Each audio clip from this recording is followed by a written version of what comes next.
இந்த எஸ்னுடைய எஸ் பேர் எப்படி இருக்கும் அப்படின்னு கேட்டிங்கனாக்கா, ஒரு மார்க்கெட்டிங் ஸ்கில்ஸ், ஒரு பொருளை கொண்டு போய் விற்கிறது, ஊர் ஊராக போய் சேல்ஸ் பண்ணுறது எல்லாமே இருந்தாலும் கூட, இவங்களுடைய வாழ்க்கையில் இந்த சேவிங்ஸ்ன்னு வரும்போது அங்கே வந்து ஒரு பிரச்சனைகள் வர்றது, அது கடனாக மாறுறது.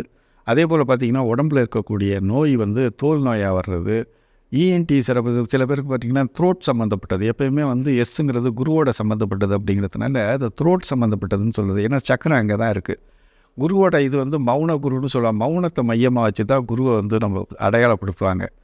எப்போயுமே வந்து சைலன்ஸ் அப்படின்னு. ஏன்னா அவங்க வந்து ஆதி குருன்னு சொல்லக்கூடிய நம்ம தட்சிணாமூர்த்தி நீங்கள் பார்த்தீங்கன்னாக்கா மௌனமாக தான் இருப்பார் அவர்.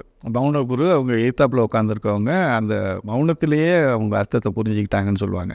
வெளிநாட்டு தொடர்புன்னு நீங்கள் பார்த்தீங்கன்னாக்கா மிகச்சிறப்பாக இருக்காது இந்த எழுத்துக்காரங்களுக்கு. மிகச்சிறப்பான அதாவது வெளிநாட்டில் வந்து மிகப்பெரிய ஒரு பாசிட்டிவ் உங்களுக்கு கிடைக்காது. ஸோ இதெல்லாம் இருக்கும். சில பேர் பார்த்தீங்கன்னாக்கா இதில் எக்ஸ்ட்ரீமெண்ட்டாகவும் இருப்பாங்க. எல்லாம் இருந்தாலும் கூட உலோபம்னு சொல்லுவாங்க, அதாவது கரிமின்னு சொல்லுவாங்க. அதாவது மையமாக பார்த்தீங்கன்னாக்கா செல்வத்தை வச்சு மையமாக வச்சு 2 எக்ஸ்ட்ரீமெண்ட்லேயும் போயிடுவாங்க. செல்வத்தை அனுபவிக்கிறவங்களும் இருப்பாங்க.